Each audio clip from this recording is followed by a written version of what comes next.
श्रीलंका के साबिक कप्तान और मकबूल क्रिकेट तज्जियाकार कुमार संगकारा ने पाकिस्तान में सीरीज खेलने की हिमायत करके भारतीय हलकों को सख्त नाराज कर दिया है। कुछ खिलाड़ियों की तरफ से सिक्योरिटी वजूहात पर दौरा मुलतवी करने की तजवीज सामने आई तो संगकारा ने दो टोक जवाब देते हुए कहा कि कुछ रिश्ते और कुछ दोस्तियां ऐसी होती हैं जिन्हें वक्त और हालात बदल नहीं सकते।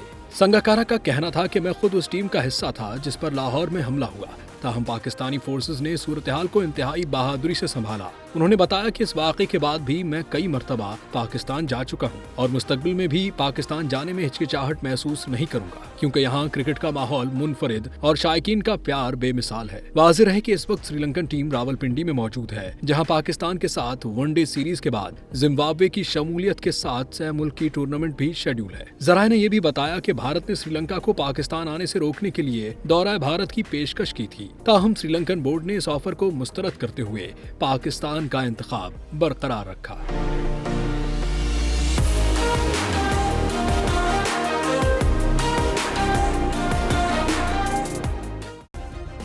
सब्सक्राइब करें और बेल दबाएं ताकि कोई खबर रह न जाए।